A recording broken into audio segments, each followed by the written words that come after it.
चावल को प्राप्त करना होता है तो पहले उस धान के बाहर के छिलके को निकालना पड़ता है। पश्चात अंदर का जो छोटा सा ट्रांसपेरेंट उसका छिलका होता है वह निकालना पड़ता है, तब कहीं वह चावल का दाना खाने योग्य होता है। यदि खेत में जो पैदा होने वाला धान्य है उस धान्य को आप खाओगे तो खा नहीं सकते। कहने का अभिप्राय वह तंदुल वह चावल कब खाने योग्य होता है, जब बाहर का छिलका और भीतर का छिलका दोनों ही प्रकार के उसके छिलके को छोड़ा जाता है, अनावृत किया जाता है, तो वह चावल भूख शांत करने के लिए उपयोगी होता है।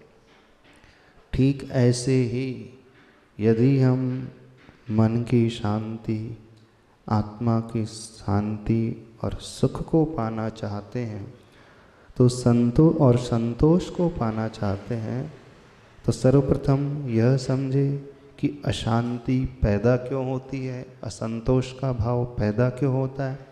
तो अशांति पैदा होने का कारण एकमात्र दुख का कारण, एकमात्र विकल्प का कारण, एकमात्र जब जब हमारी इच्छाएं पूर्ण नहीं होती हैं तब तब नियम से अशांति, दुख और विकल्प, टेंशन, चिंता, एंग्जाइटी सब पैदा होते है ना। आप लोगों को दुख कब पैदा होता है, अशांत मन कब होता है, जो हमने सोचा वह पूरा नहीं हुआ। तो जहाँ इच्छाएं रहती है वहाँ नियम से अशांति, दुख, विकल्प रहते ही रहते हैं।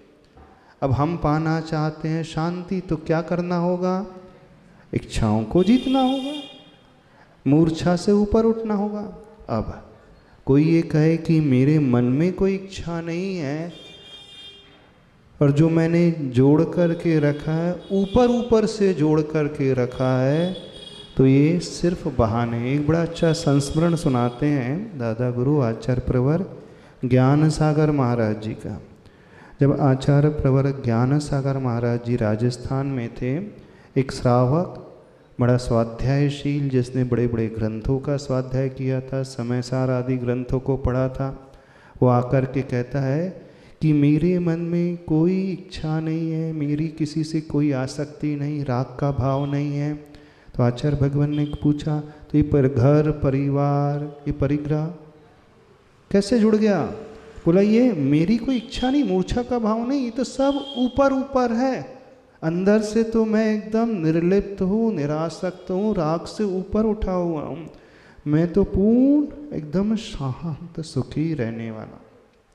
तो धीरे से आचार्य प्रवर दादा गुरु ने इशारा कर दिया दूसरे श्रावक को, जो धोती पहन करके आया है उसकी धोती खोल दो, अलग कर दो। तो जब राग ही नहीं है तो फिर वस्त्र क्यों है शरीर में। तो वो एकदम पकड़ के बैठ गया, नहीं धोती क्यों छुड़वाई जा रही है मेरी, नहीं आपका तो राग है नहीं, तो तन में वस्त्र रहे अथवा ना रहे फिर क्या अंतर पड़ता है। तो जो लोग कहते हैं कि हमने जो परिग्रह जोड़ करके रखा है, हाँ, जो हमने धन संपदा जोड़ करके रखा है, जो गाड़ियाँ हमारे पास है, सोना चांदी है, हमारा उससे कोई अटैचमेंट नहीं है, घर परिवार से कोई अटैचमेंट नहीं है, बच्चों से कोई आसक्ति राग नहीं है, ये तो सिर्फ ऊपर ऊपर है, हम अपने कर्तव्य का निर्वाह कर रहे हैं, हम तो एकदम निर्लिप्त हैं, ये सिर्फ कहने की बातें हैं। तो कैसे शांति मिलेगी, जब तक व्यक्ति मूर्छा का भाव पूर्ण त्याग न दे। और जिसकी मूर्छा छूट जाती है उसका परिग्रह भी छूट जाता है। परिग्रह पहले बाहर का छूटेगा, बाद में अंतरंग का छूटेगा। पहले चावल के बाहर का जो धान का छिलका होता है वो निकलेगा, बाद में अंतरंग छिलका निकलेगा।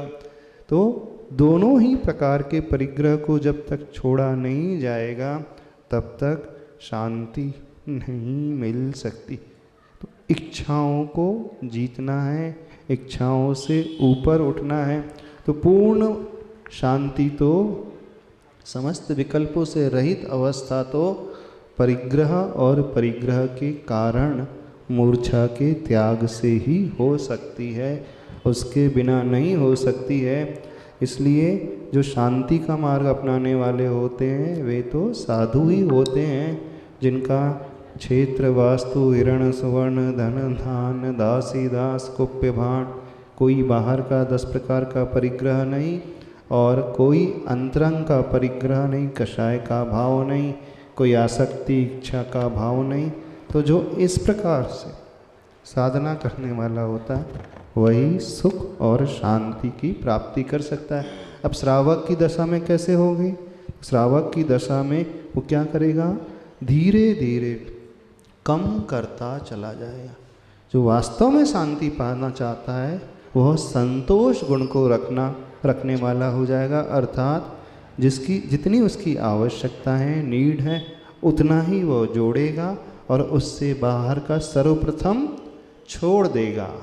फिर जो नीड है उसको भी वो धीरे धीरे कम करेगा और जितना मिल रहा है उसमें निर्विकल्प दशा से रह सकता है। इस रास्ते पे जो चलता है वही शांति तक पहुंच पाता है। कहने का उद्देश्य, पहले परिग्रह का त्याग यानी प्रतिमाओं को अंगीकार करेगा। पहली प्रतिमा से लेकर के अंत में जब परिग्रह का त्याग रूपी प्रतिमा और अनुमति त्याग रूपी प्रतिमा आएगी तो गृहस्थ दशा में निर्विकल्पता की चरम श्रेणी में पहुंचने वाला होता है। और पूर्ण आनंद तो निरपेक्ष भाव से रहने वाले उन साधुओं को ही आता है।